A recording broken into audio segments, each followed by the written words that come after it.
réduire ceci, voilà.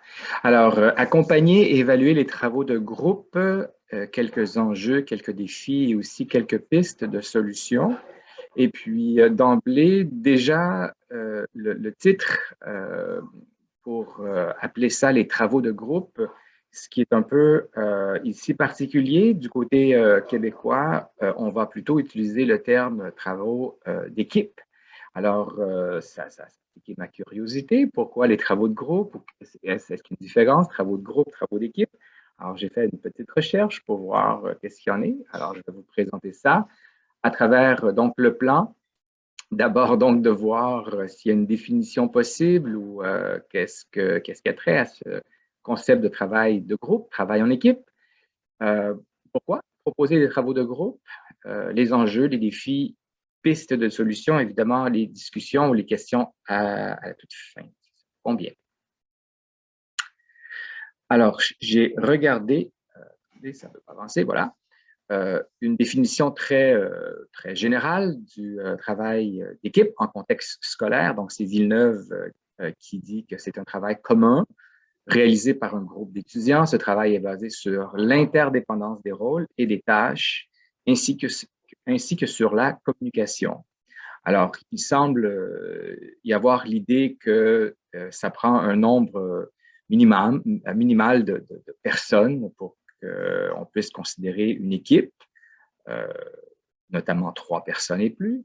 Sinon, si c'est 2 personnes, on va plutôt faire référence au concept de dyade. Ben, il y a un auteur qui a effectivement précisé le nombre pour la taille du groupe. Alors, groupe, j'ai trouvé groupe primaire, groupe restreint et équipe de travail. Alors, c'est Mukeli qui parle du groupe primaire, qui est un ensemble de personnes en association étroite, collaborant face à face. Par exemple, il donne l'exemple de la famille qui constitue un groupe primaire. Elle n'a pas nécessairement de but précis à atteindre. Ce qui caractérise ce groupe, c'est plutôt la connaissance de tous par chacun, la cohésion et les relations affectives qui tiennent ce groupe ensemble. Ensuite, Anzieux et Martin vont parler du groupe restreint, qui est formé d'un petit nombre de personnes. Et ils ne précisent pas encore en termes de quantité qu'est-ce que ça représente, qui ont un but commun, plus ou moins précis à atteindre. Et c'est Landry, en fait, qui vient préciser par rapport à la taille du groupe, qui dit, selon lui, que les groupes restreints peuvent varier entre 3 et 20 personnes. Et il propose quelques critères pour caractériser ce groupe. Donc, le groupe a une durée de vie. Il y a des frontières entre ce groupe et son environnement avec lequel il interagit. Il y a des interdépendances et des interactions entre les membres.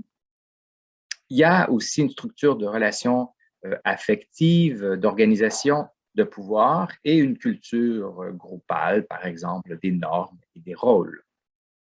Puis, Mukeli, à nouveau, à cette définition de groupe restreint, il ajoute la notion d'action pour définir l'équipe de travail. Donc, il y a vraiment cette idée d'action, soit la convergence des efforts pour l'exécution d'une tâche qui sera l'œuvre collective. Le travail peut par ailleurs être de nature soit intellectuelle, soit manuelle, se situer en contexte professionnel, académique, sportif, ludique ou autre. Donc, c'est Mukeli qui apporte cette idée ou ce concept et va parler davantage d'équipe de travail. Alors, quelles seraient les raisons pour proposer des travaux d'équipe? Alors, à partir de maintenant, je vais utiliser davantage le vocable travaux d'équipe ou travail en équipe, puisque je me réfère davantage à cette définition de Mukeli, la dernière qu'on vient de voir. Alors, il y a plusieurs raisons qui pourraient faire en sorte qu'un enseignant, une enseignante veuille proposer des travaux d'équipe. D'abord, des raisons pragmatiques, c'est-à-dire j'ai un groupe nombreux. Et d'ailleurs, vous voyez qu'ici, j'utilise le terme groupe, puisque au Québec, lorsqu'on fait référence au groupe, on parle de l'ensemble des étudiants à l'intérieur d'un cours, ou peut-être c'est un module chez vous.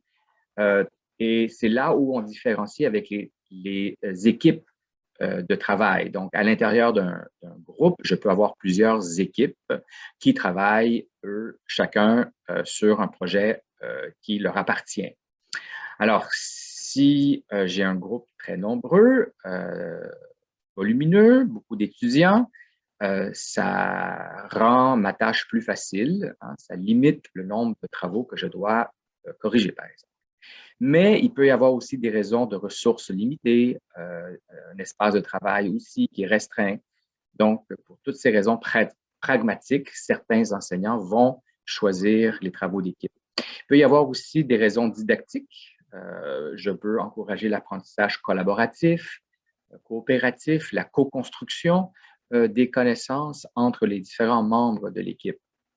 Il peut y avoir également, et je sais pas, je n'ai pas su comment la nommer autre que par profil professionnel, c'est-à-dire dans le profil de finissant, nous avons une certaine quantité de compétences à développer et notamment des compétences transversales qui, elles, exigent ou demandent qu'elles soient développées justement en équipe. On peut penser donc à un exemple qui me vient, très évident, la compétence de travailler en équipe.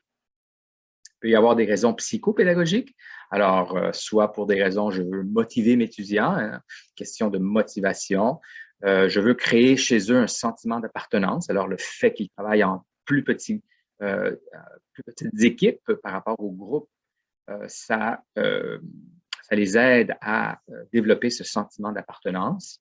Ça peut être aussi pour des raisons de penser à comme une espèce de tutorat, des mesures de soutien, d'entraide entre les pairs, donc entre les étudiants eux-mêmes.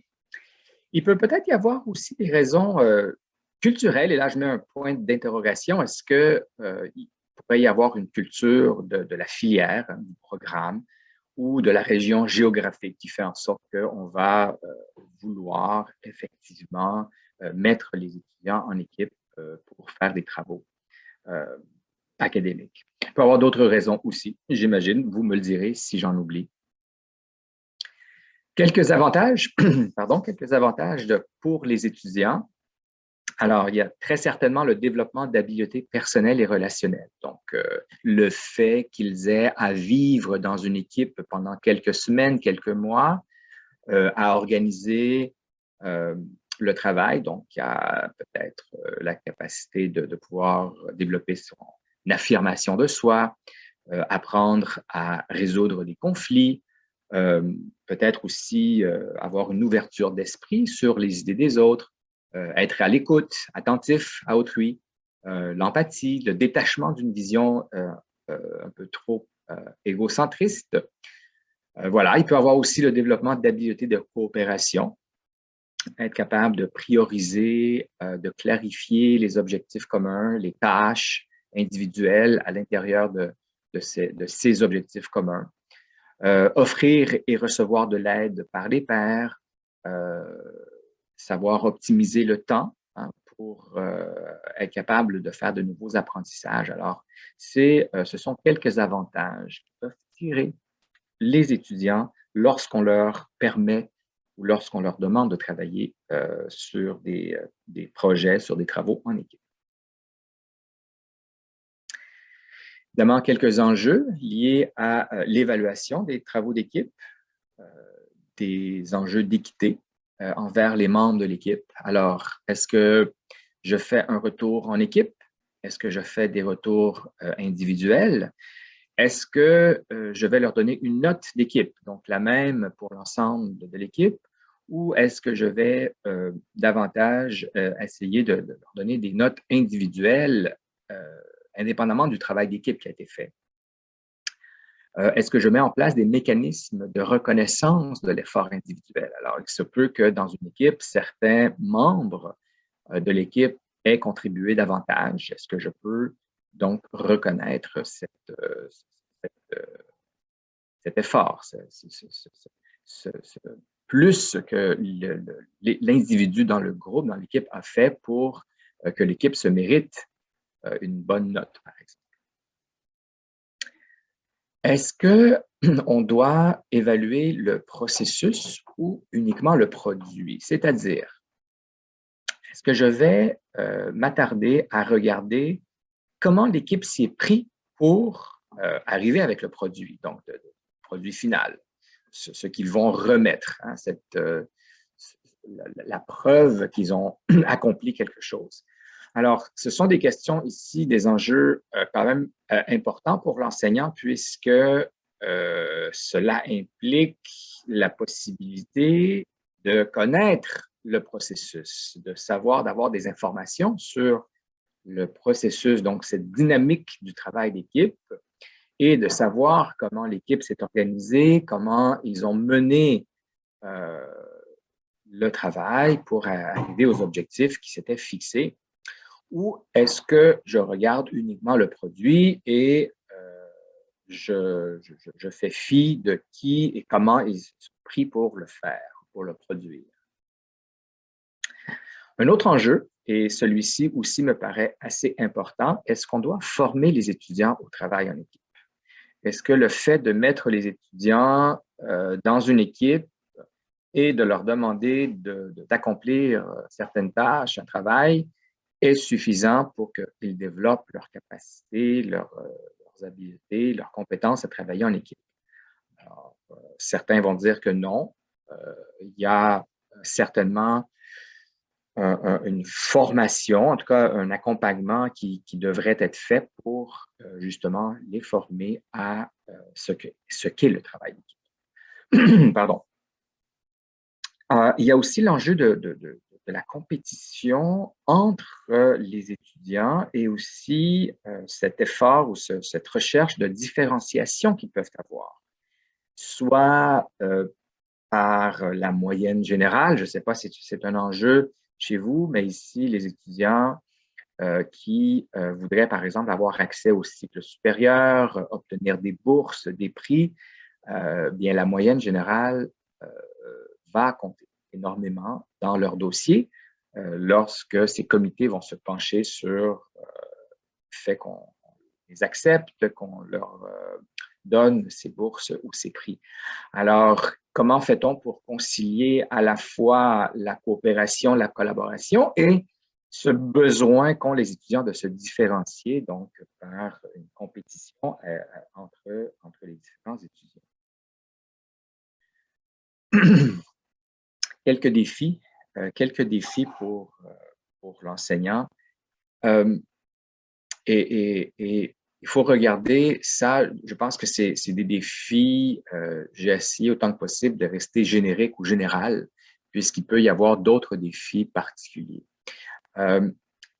Premier défi, et surtout lorsqu'on n'a pas beaucoup d'expérience en la matière, comment proposer un travail d'envergure adéquate? Comment est-ce que je peux faire pour déterminer un travail qui va être suffisamment d'envergure, suffisamment grande pour justement que les étudiants, l'ensemble des étudiants membres de l'équipe aient des tâches, aient suffisamment de travail pour remplir donc le temps que je vais leur donner pour le faire.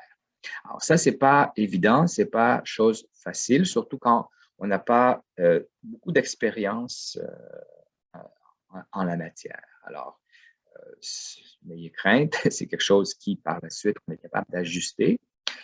Mais bref, c'est un défi pour certains enseignants. La composition des équipes aussi, c'est d'autres questions que les enseignants peuvent se poser. Alors, est-ce que je suis mieux de laisser les équipes se former de façon libre ou est-ce que je devrais plutôt imposer les équipes? Ou est-ce qu'il pourrait y avoir une approche plus hybride, c'est-à-dire je pourrais imposer certains critères de sélection pour le membrariat, donc pour devenir membre d'une équipe, et une certaine liberté à savoir si je vais aller vers l'équipe A ou vers l'équipe B en fonction d'intérêts personnels que je peux avoir. Alors là, c'est un défi. C'est aussi un enjeu, je pourrais dire, puisque on pourrait penser, entre autres, entre ce qu'on observe ici au Québec, certains problèmes, disons, d'ordre culturel. Il pourrait y avoir dans une équipe des gens, des personnes qui ont des valeurs assez différentes, et que ces valeurs-là entrent en conflit avec les valeurs des d'autres personnes dans la même équipe, et là, générer ou causer des problèmes. Alors, ça aussi, c'est quelque chose qui est dans l'esprit des gens lorsqu'ils ont à composer les équipes. Le défi d'observation de la dynamique du travail d'équipe, est-ce qu'elle est possible? Alors, je l'évoquais tout à l'heure. Comment peut-on savoir pour l'ensemble de nos équipes comment elles fonctionnent? Est-ce qu'elles fonctionnent bien? Est-ce que la dynamique est efficace, efficiente? Le travail roule? Les étudiants arrivent donc à réaliser le travail de façon adéquate. Est-ce qu'ils sont capables, ils sont en mesure de s'organiser? Est-ce qu'ils sont en mesure de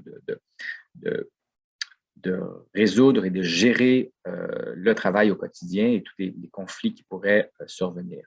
Alors, surtout lorsque le travail est fait à l'extérieur des heures contact, donc on ne les voit pas, on n'est pas là au moment où ils se réunissent et ils travaillent. Alors, c'est un défi si on veut avoir d'informations par rapport à cette dynamique. L'accompagnement de l'équipe dans le temps. Alors, un autre défi pour l'enseignant, surtout avec les groupes nombreux. Comment peut-on faire pour avoir un régime de réunion avec l'ensemble des équipes de façon individuelle, évidemment, rencontrer les équipes une à une dans le temps. Alors, ça peut être un défi.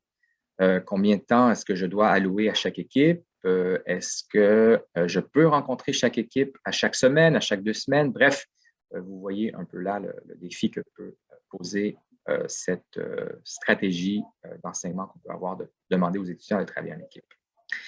La gestion des conflits, alors ça, c'est un défi aussi, selon leur nature. Alors, parfois, les équipes, la plupart du temps, les équipes fonctionnent bien. Malheureusement, parfois, il peut y avoir des conflits. Quel est notre rôle comme enseignant? Comment doit-on intervenir? Est-ce qu'on doit intervenir? Peut-on intervenir? Comment? Quelles mesures? Voilà, alors, ce sont quelques questions importantes qu'il faille se poser. Un autre défi, qui peut former au travail d'équipe? Est-ce que tous les enseignants sont eux-mêmes formés ou, disons, ont les compétences pour former les étudiants au travail d'équipe?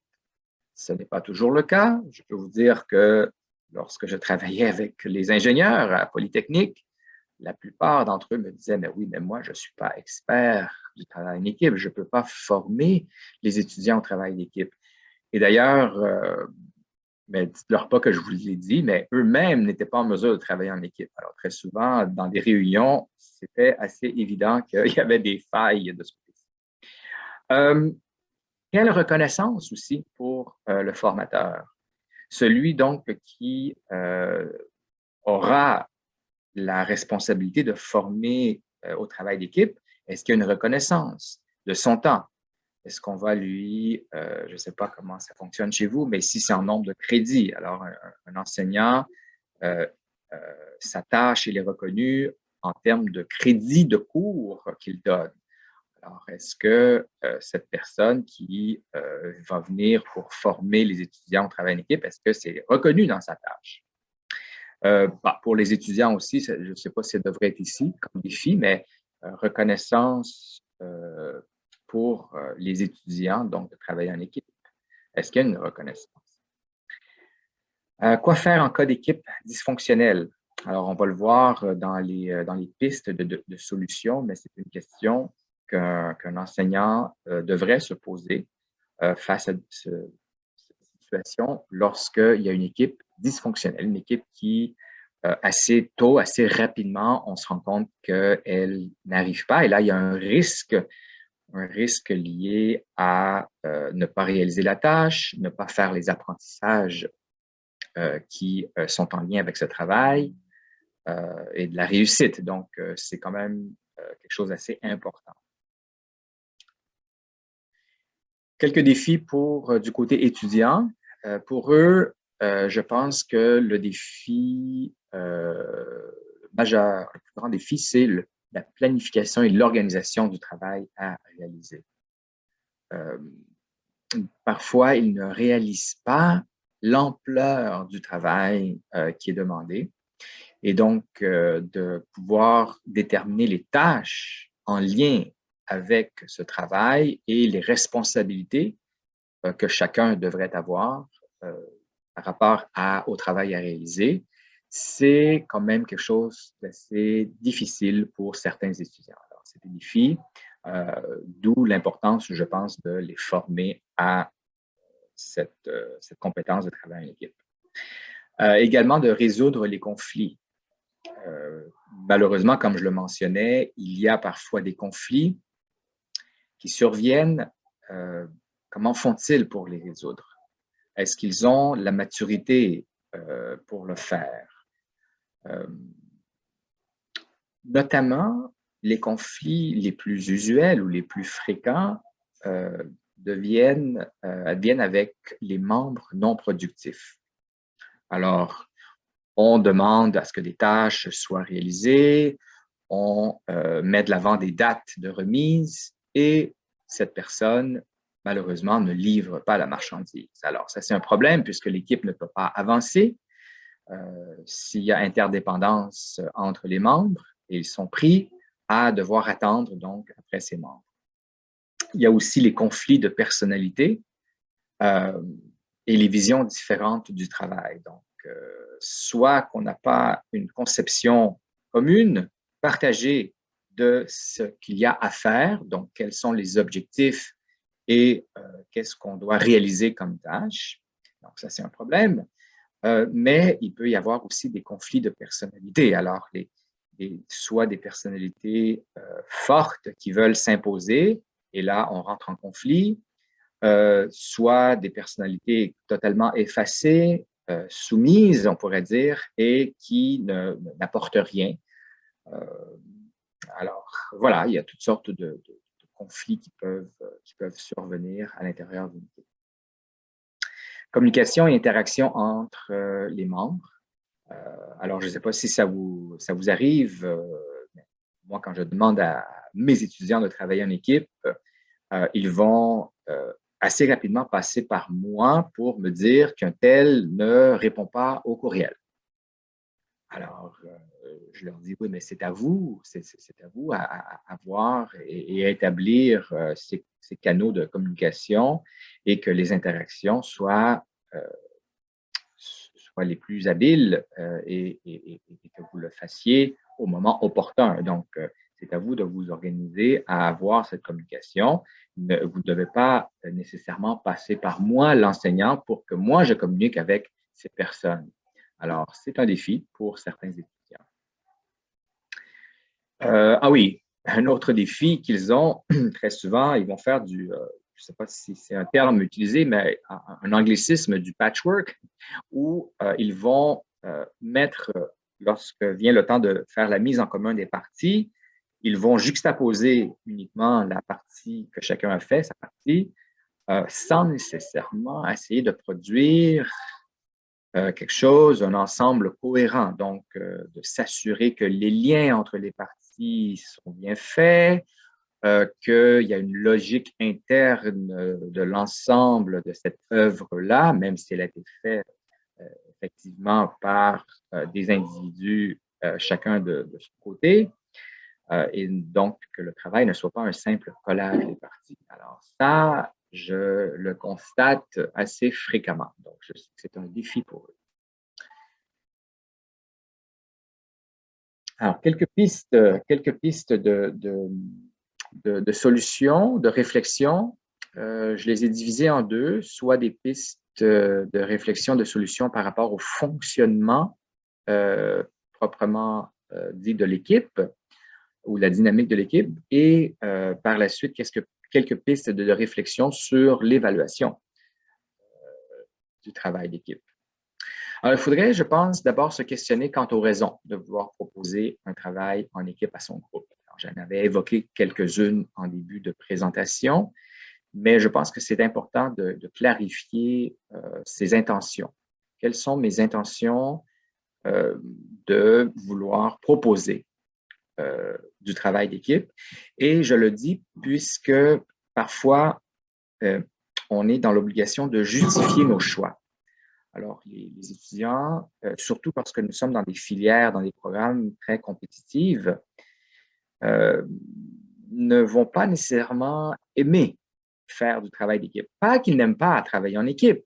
Ils aiment, pour la plupart d'entre eux, travailler en équipe. Ce qu'ils n'aiment pas, c'est la note, c'est l'évaluation, c'est-à-dire le fait qu'ils vont recevoir une note qui ne dépend pas uniquement d'eux. Alors, je pense qu'il faut réfléchir et d'être en mesure de justifier notre choix, de leur proposer donc un travail, des travaux d'équipe, et ça va être important. Ça va effectivement jouer sur l'attitude qu'ont les gens par rapport à ce choix que l'on fait. Il faut probablement prévoir aussi la disponibilité des ressources, les ressources matérielles, numériques, humaines. On peut avoir des collaborateurs, des personnes qui vont nous assister au cours de la durée du travail en équipe. Prévoir le temps aussi. Est-ce qu'on leur donne quelques jours, quelques semaines, quelques mois?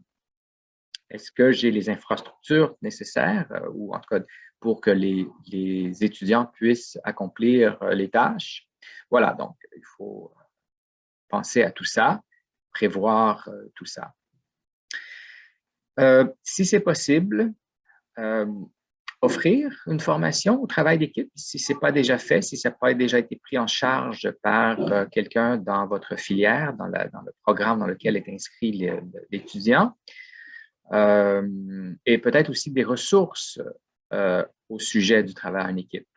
Alors, je donne l'exemple où Polytechnique avait effectivement engagé des experts du travail en équipe pour former les étudiants au travail d'équipe.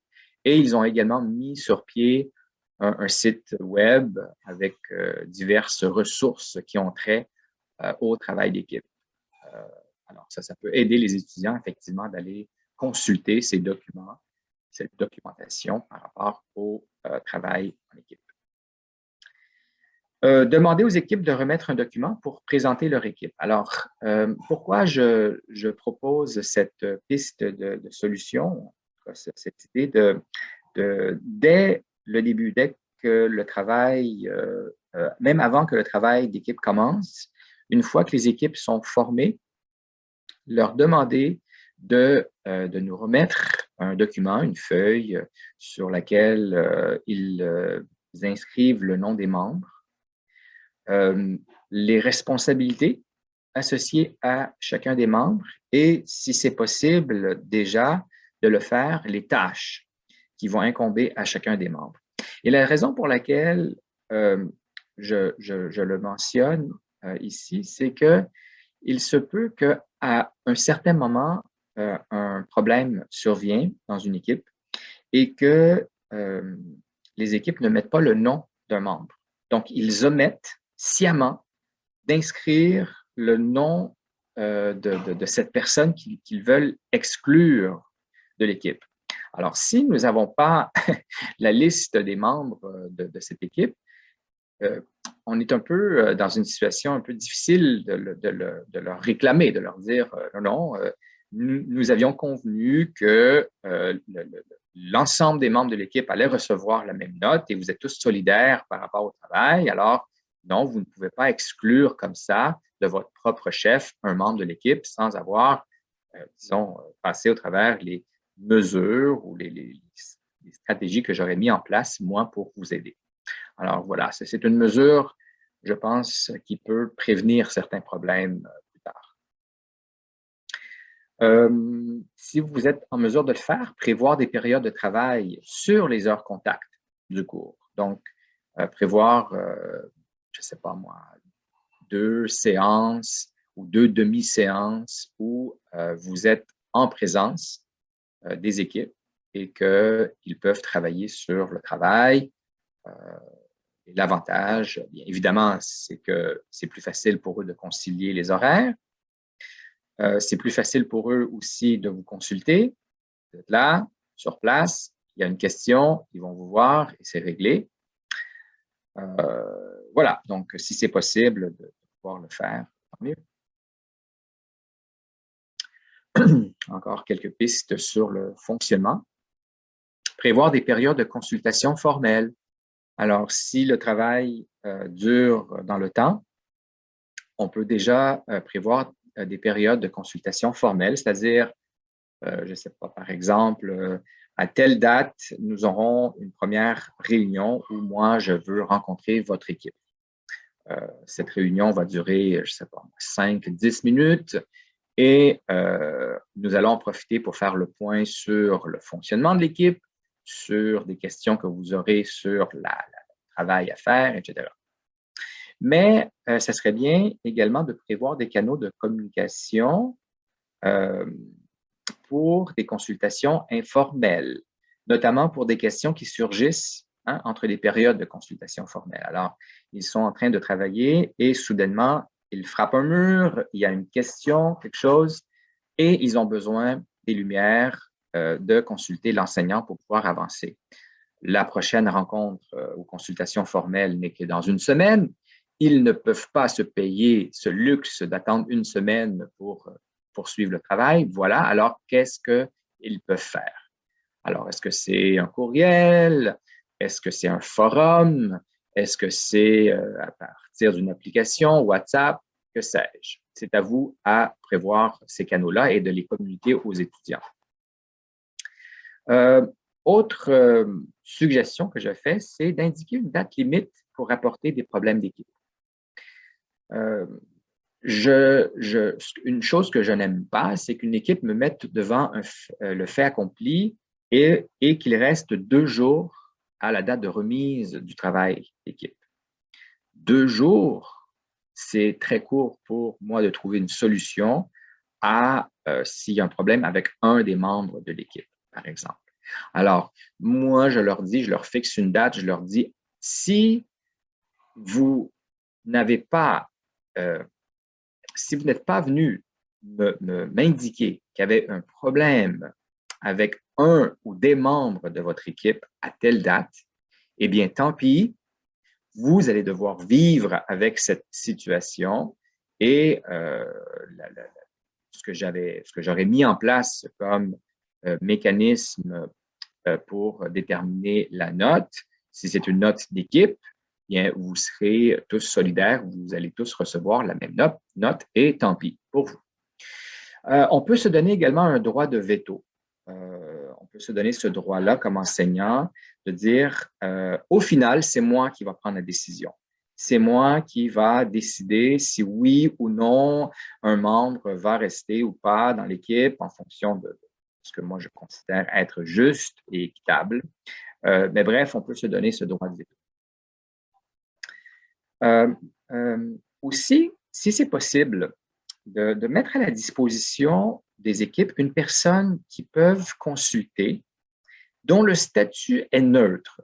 C'est-à-dire que cette personne n'a aucune influence sur la note finale, donc l'évaluation du travail.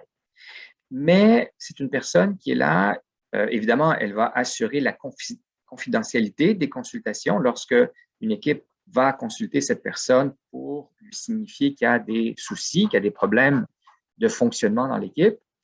Elle ne va pas aller retransmettre cette information à l'enseignant. Et la raison pour laquelle je le mentionne, et si c'est possible, c'est que parfois, les étudiants sont sous l'impression que s'ils indiquent à l'enseignant la présence de problèmes à l'intérieur de l'équipe, ils craignent que cela puisse avoir une influence négative sur leur note éventuelle, puisque l'enseignant va suspecter, va avoir en tête que cette équipe-là était à un moment dysfonctionnel, où il y avait des problèmes, etc. Donc, ils ont peur de l'influence négative que pourrait avoir sur leurs notes le fait qu'ils viennent et qu'ils déclarent comme ça à l'enseignant des difficultés de fonctionnement. Alors, cette personne mise à la disposition peut être effectivement une ressource pour eux et qui les aide à passer au travail. Quelques pistes de réflexion, de solutions pour l'évaluation maintenant. Alors, évidemment, si vous êtes en mesure de prévoir une ou plusieurs grilles d'évaluation, de préférence des grilles analytiques plutôt que globales, ça, je pense que ça serait une excellente stratégie pour, au moment de porter votre jugement, donc de juger de la qualité des travaux. Vous le faites en utilisant cette grille pour l'ensemble des équipes. Ça permet davantage d'objectivité, d'équité entre les équipes, puisque vous allez toujours vous référer aux mêmes critères d'évaluation. Ça, c'est une chose. Discerner clairement ce qui sera évalué de façon individuelle, le cas échéant. Alors, si jamais vous voulez, en plus d'une note d'équipe, avoir une différenciation individuelle, ça serait bien de l'indiquer clairement sur quoi porte cette différenciation, sur quoi va être évalué, comment va être évalué l'individu à l'intérieur de l'équipe. Prévoir des livrables, espacés de façon adéquate dans le temps. Donc, l'idée ici des livrables, c'est justement de pouvoir accompagner les étudiants. Alors, le fait d'avoir des dates de remise intermédiaires aide les étudiants d'abord à recevoir du feedback, de la rétroaction sur la qualité de leur travail et aussi de pouvoir s'améliorer, donc de pouvoir savoir sur quels aspects ils ont à améliorer. Et donc, dans le temps, la qualité de leur travail va augmentant. Cela donc va impliquer ou aura comme conséquence la nécessité de remettre des rétroactions précises et avec célérité. Donc, s'ils veulent profiter de ces livrables et de vos rétroactions, alors évidemment, ça implique qu'ils doivent le recevoir assez rapidement dans le temps pour qu'ils puissent effectivement en tenir compte. Alors, vous pourriez, et ça c'est mon prochain point, vous pourriez évaluer la prise en compte des rétroactions ou livrables subséquents. Donc, est-ce que les étudiants vraiment sont à l'écoute de mes rétroactions? Est-ce qu'ils les incorporent donc pour améliorer leur travail et à la lumière des livrables subséquents qu'ils me remettent? Et sinon, je pourrais effectivement avoir un mécanisme où ils peuvent perdre des points, par exemple. On peut recourir à l'évaluation par les pairs et à l'auto-évaluation, mais je mets un bémol, je dirais, comme source d'évaluation complémentaire. C'est-à-dire, je ne voudrais pas que l'évaluation par les pairs ou l'auto-évaluation soit la source principale d'évaluation, mais davantage des mécanismes qui pourraient aider les étudiants à se rendre compte de comment fonctionne l'équipe. Donc, on pourrait demander aux étudiants de se prononcer sur la qualité du travail individuel des membres de l'équipe. On pourrait leur demander de se prononcer sur la qualité de la dynamique de l'équipe, soit donc se prononcer sur leurs pairs, mais aussi une auto-évaluation, donc comment eux se perçoivent et comment ils évaluent leur propre travail à l'intérieur de cette dynamique. Donc ça peut être des stratégies, mais je pense que c'est nécessaire là aussi de former les étudiants à comment faire de l'évaluation par les pairs et comment faire de l'auto-évaluation, notamment en leur indiquant qu'il est nécessaire de porter un jugement en utilisant des critères, donc d'être objectif autant que possible et ne pas se fier à leurs impressions ou à des sentiments. Donc, de dire, ah, cette personne-là, je ne l'aime pas, alors je vais, par exemple, mettre une note ou des commentaires désobligeants, par exemple. Alors, ça, c'est quelque chose qui se pratique, qui peut se développer par une formation auprès des étudiants. Voilà, j'achève et je suis dans le temps. En conclusion, alors, quelques enjeux quant à la formation au travail en équipe et l'équité lors de l'évaluation. Les défis d'accompagnement et de supervision du travail en équipe pour l'enseignant, notamment lorsque les groupes sont nombreux et que j'ai plusieurs équipes à accompagner et à superviser. Par contre, il y a des avantages sur le plan de la formation des étudiants de leur proposer du travail d'équipe. Et je pense que la prévention, c'est notre meilleur outil pour prévenir les problèmes et diminuer autant que possible les difficultés et d'aplanir les défis et les enjeux que je viens de mentionner. Alors voilà, je pense que je suis au terme donc, de la petite présentation que j'ai préparée. J'espère qu'elle vous aura plu et qu'elle aura suscité des questions ou des échanges.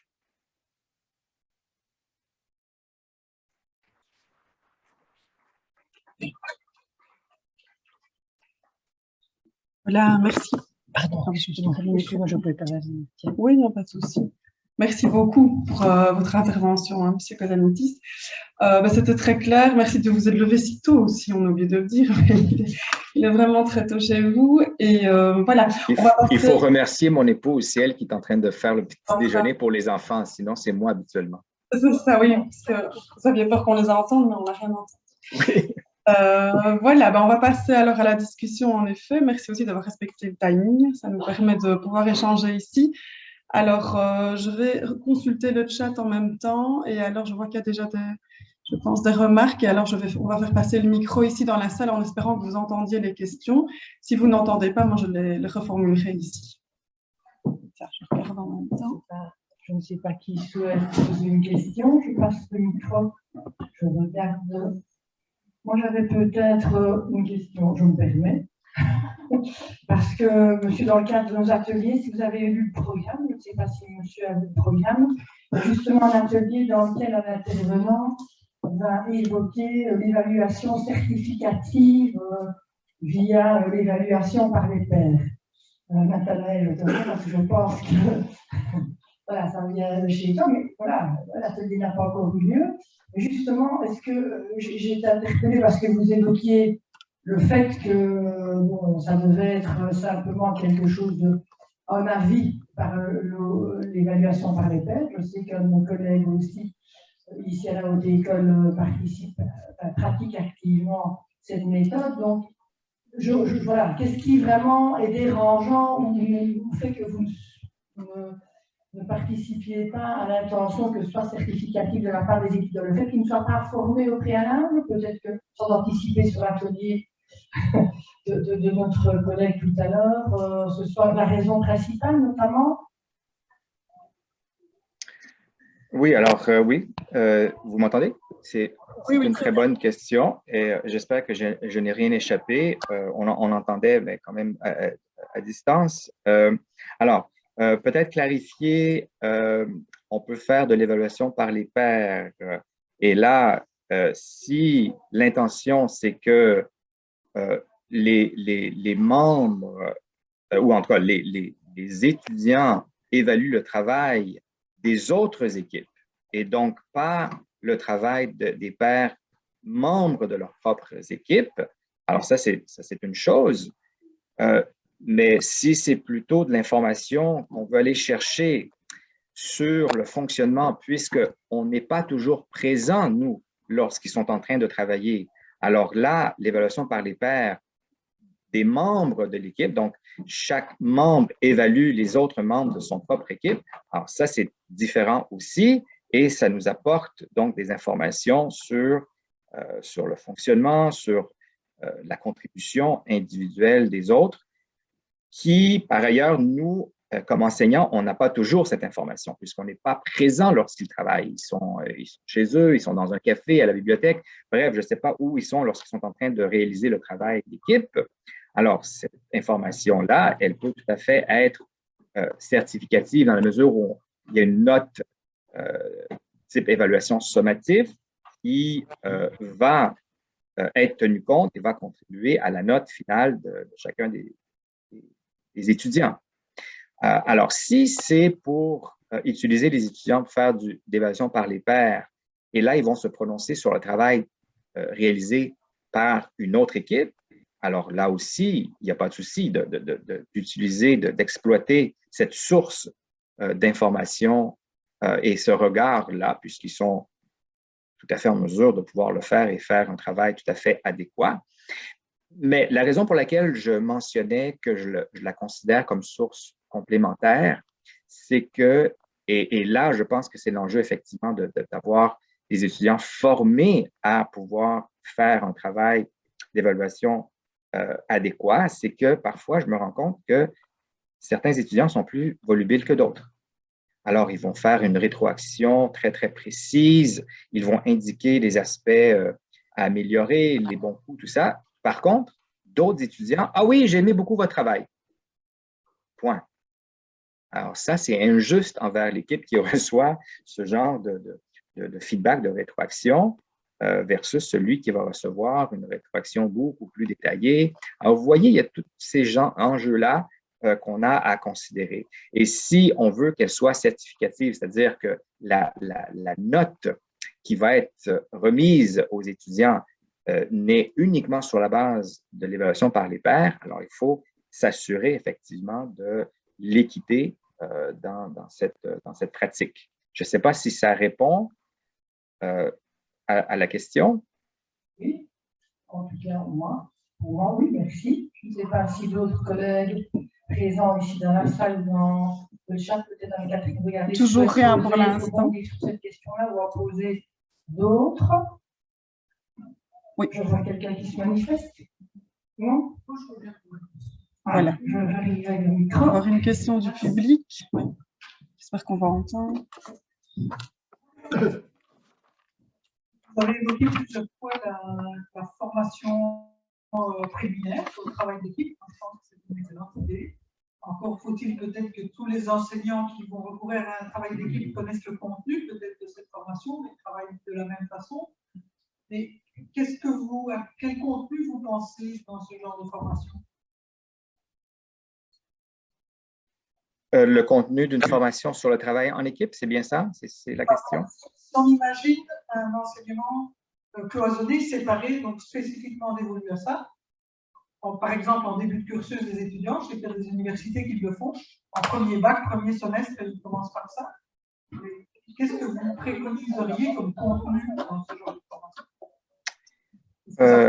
Fonctionnel ou plutôt des clés, des façons de travailler pour vraiment travailler en équipe et pas simplement chacun prend un chapitre et puis on le colle, on ne fait pas de sourd qu'à la fin. C'est une tendance quand même très forte. Oui, non, alors là, évidemment, la façon d'organiser, si jamais on veut effectivement avoir une formation formelle sur le travail d'équipe, en équipe, évidemment, ça dépend également si le profil dans le référentiel de compétences, il y a ou pas présence de cette compétence de façon explicite.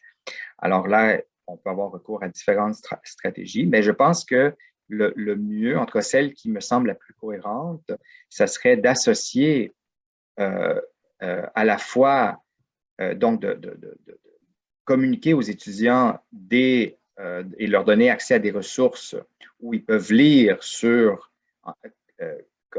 comment fonctionne, comment devrait fonctionner un travail en équipe, les différents rôles qu'on peut avoir à l'intérieur d'un travail, comment organiser le travail d'équipe, tout ça. Donc, c'est du contenu qui peut être accessible, mis à quelque part sur un site et les étudiants le consultent. Mais je pense que l'aspect pratique, donc de s'assurer que cette personne qui vient accompagner et former les étudiants au travail d'équipe, ça se fasse à l'intérieur d'une activité où justement ils ont à faire un travail, à réaliser un travail d'équipe. Donc, ça ne sera pas fait de façon artificielle, mais plutôt les étudiants vont pouvoir à la fois travailler en équipe sur un projet, sur un travail dans un cours et à la fois recevoir de l'aide d'une personne qui va les former à comment se fait le travail d'équipe, comment serait optimisé le travail d'équipe. Alors oui, idéalement, ce serait en début de parcours, mais je peux vous dire que Polytechnique, parce que je le connais bien, leur modèle, comment ils ont choisi de travailler, ils ont mis ça sur différentes périodes. Donc oui, il y a une première formation et là, beaucoup d'aspects théoriques, mais il y a dans le temps d'autres accompagnements qui sont faits par ces personnes expertes du travail d'équipe et qui vont toucher des thématiques. Donc là, je ne les ai pas en mémoire par cœur et ni de l'ordre, mais je sais qu'ils abordent les thématiques de l'affectivité, donc les affects dans l'équipe. Le leadership, donc ça, c'est une autre thématique qui est abordée, le leadership dans l'équipe. La résolution des conflits, ça, c'est une autre thématique. Et il y en a une quatrième que je ne me souviens pas, mais il y a un article, je peux vous référer, il y a un écrit là-dessus qui documente donc ce processus-là. Si ça vous intéresse, je pourrais vous le communiquer tout à l'heure. Mais effectivement, c'est ça l'idée, c'est de combiner à la fois les aspects théoriques et les aspects pratiques, mais dans un cadre réel, dans un cadre où les étudiants ont effectivement à réaliser un travail en équipe. Merci, parce que vous parlez d'un fantôme. Ah voilà, il y a encore une question. Bonjour Anastasie. Ma question c'est, que penses-tu des défis que l'on propose aux étudiants qui sont exclusivement ludiques pour leur apprendre à travailler de façon collective vers un but commun? Donc, j'ai eu l'occasion de participer à une activité dans ce genre-là. À ton avis, est-ce que c'est possible d'utiliser un jeu où il y a effectivement cette notion de gestion de conflit, de leadership, etc., mais qui soit essentiellement ludique, donc sans lien avec la discipline des étudiants? Oui, pour moi, il n'y a rien qui est prescrit ou il n'y a rien qui est proscrit. Je pense que le fait de leur justifier le temps que l'on prend pour leur proposer ces activités et de leur démontrer l'avantage qu'ils ont à le faire pour leur formation par la suite, ben, tout à fait, pourquoi pas. Surtout si c'est sur des heures contact. Donc, ils n'ont pas à se présenter là un samedi ou un dimanche. Bref, je ne sais pas s'il y a des cours le samedi ou le dimanche, mais vous voyez ce que je veux dire. C'est si ça fait partie du nombre d'heures de travail usuel pour eux, voilà, ça fait partie de la formation et on est capable de le justifier. C'est quelque chose qui est d'autant plus important, qui est reconnu, qui est recherché par les employeurs. Donc, il y a différentes façons de leur vendre cette idée de l'importance de participer, même si c'est sous forme ludique, même s'il n'y a pas nécessairement une note qui va être attachée au terme de cette activité-là, les avantages qu'ils en tirent, oui, pourquoi pas. Merci, monsieur, pour votre réponse. Dans ma taille de poste, je rappelle qu'à chaque avis pose une question. On va prendre une dernière question. Merci beaucoup pour cette présentation très intéressante. Moi, j'organise un travail de groupe avec des premières années ingénieurs et le travail est basé sur la collaboration à distance. Donc, on utilise des outils de travail à distance. Est-ce que pour vous, ça peut marcher? Est-ce qu'il est nécessaire de faire des activités en présentiel ou pas? Parce qu'on les voit tout le temps sur leur téléphone, mais quand on les oblige à travailler en ligne, ils aimeraient bien être ensemble. Est-ce que pour vous, voilà, est-ce que c'est possible de mener à bien un travail de groupe exclusivement à distance ou pas?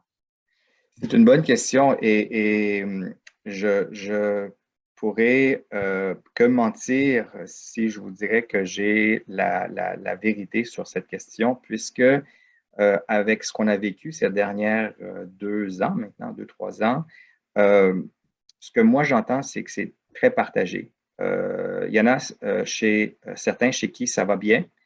Ils sont capables de fonctionner, ils ne ressentent pas nécessairement le besoin d'avoir ce contact très rapproché, donc pas par l'intermédiaire d'un écran, et chez d'autres, pas. Alors, je ne sais pas si, si c'était que ça, s'il n'avait à vivre que ça, du travail collaboratif à distance, est-ce que ça serait la voie à privilégier pour l'ensemble des étudiants? Je n'ai pas de données scientifiques, de données probantes, mais c'est mon impression que la réponse, ce serait non. Je pense que certains ont besoin effectivement d'avoir des moments où ils sont en présence avec tous les aspects non-verbaux, tout ce qui est communication plus difficilement transposable à travers d'un écran, hein, cette troisième dimension. Alors, encore une fois, là, avec toute humilité, là, je ne peux pas mieux répondre à cette question pour l'instant que de cette manière. Merci beaucoup.